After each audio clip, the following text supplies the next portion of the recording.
of you last night. I said, send me your red-blooded American men. Not that there's anything wrong with women. I want a line of red-blooded American men right here for this next speaker. And I want you right in front, arm in arm. Get in here, brother. Come on, brother. I love this. You guys are going to make me cry. Yeah. Let's go. It is a sad state of affairs when a 16-year-old girl needs private security to come here and speak with you all today to feel safe. Let's go.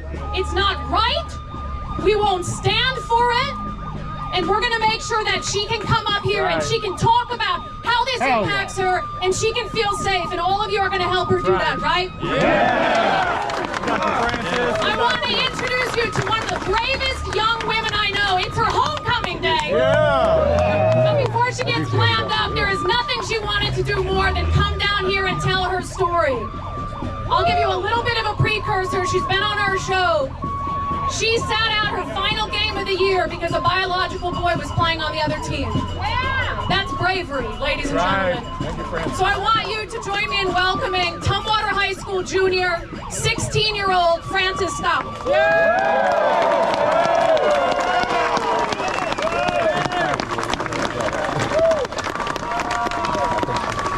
You got it, Francis. You got it. You got it. Good afternoon. My name is Francis Stout.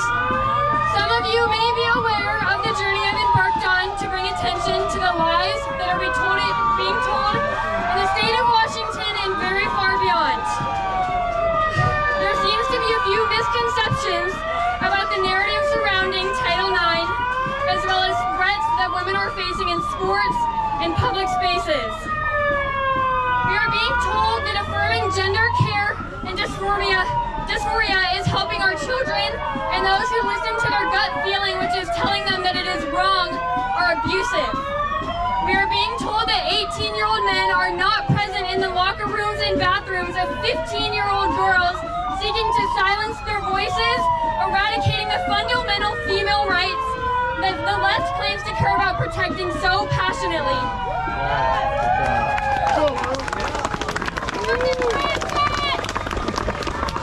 When the voice belongs to a young woman like myself, who dares to stand up to autocrats such as Governor Bob Ferguson and State Superintendent Chris Reichdahl, as well as Attorney General Nick Brown,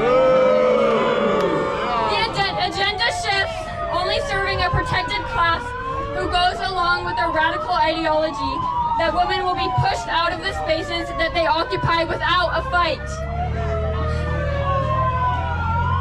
Washington is in desperate need of immediate intervention, as the individuals I previously mentioned will continue to do everything in their power to push radical gender ideology into schools, interfere with healthy family structures, silence free thinking and debate, remove religion from the public square, and threaten anyone who gets in their way with frivolous allegations and lawsuits.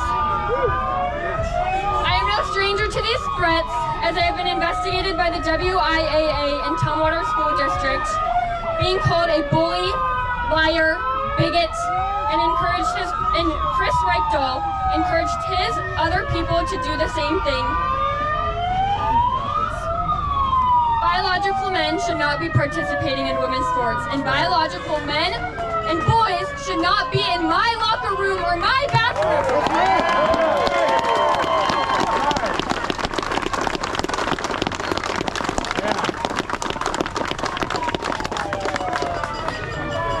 Job of mothers, fathers, grandparents, coaches, teachers, and American citizens to protect our girls, both physically as well as constitutionally under the 1st and 14th Amendments. I encourage you to vote yes on IL 26-638, which will protect fairness in girls' sports. Yeah.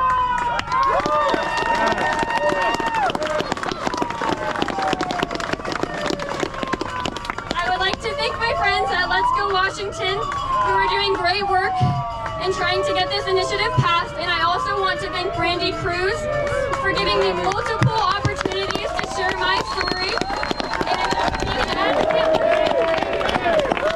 Go Brandi!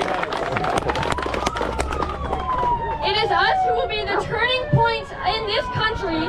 No riots, mockery, threats, or violence will penetrate our minds. Yes, girl!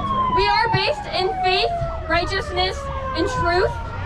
And this is a foundation that is not easily and not will be shaken. Amen. As a 16-year-old girl, I have enough belief in my principles to willingly subject myself to the harshest criticism, threats, and evil intentions. How interesting that it has only propelled me to greater heights. Today, I am asking you to do the same, and you have the power to speak out. No matter your religion, job, age, social status, or gender, you don't need to be a politician, professor, or expert. You need to have the bravery to look a lie in the face and know that it is wrong and call it out for being so.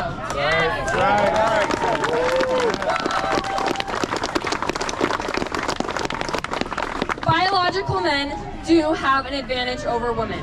It is a fact, and it will always be a fact. They are stealing trophies from the women who have dedicated their lives to earning them, and it is an issue that needs to be solved at the root with mental health professionals and people who have their best interest at heart. Yes. Imagine telling a person with body dysmorphia that they should starve themselves. How outraged would we be as a society? Why don't we meet permanent mutilation of otherwise healthy, functional bodies with the same horror? We must stop pretending that people like Bob Ferguson and Chris Reichel care for our children. They champion these causes and villainize those who try and get in their way.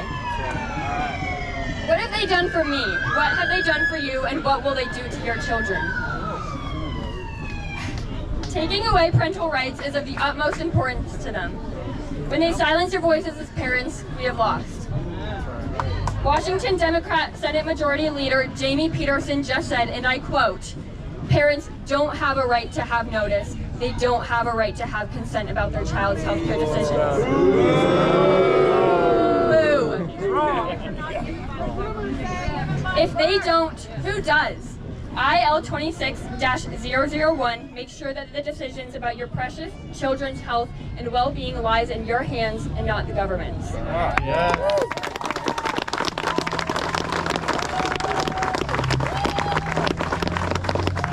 This problem is not going away, and men will continue to have the medals placed around their necks, and the women will feel the weight on their shoulders because of it. I encourage everybody to have conversations with their families around the dinner table and speak out against what is wrong and stand firm in your beliefs. Teach your children that they will never be in trouble for speaking up in a respectful manner, regardless of culture's consequences. Pray for those who are confused and vulnerable, pray for our schools, and pray for our country.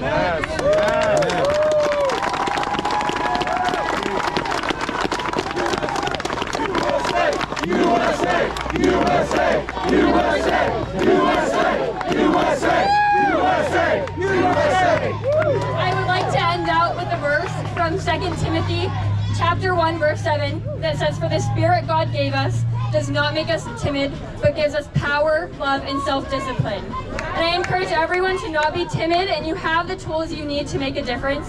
You may feel small, but don't forget, the silent majority is awakening, and we are bigger than you have ever seen before. And one last thing, don't forget to fight, fight, fight.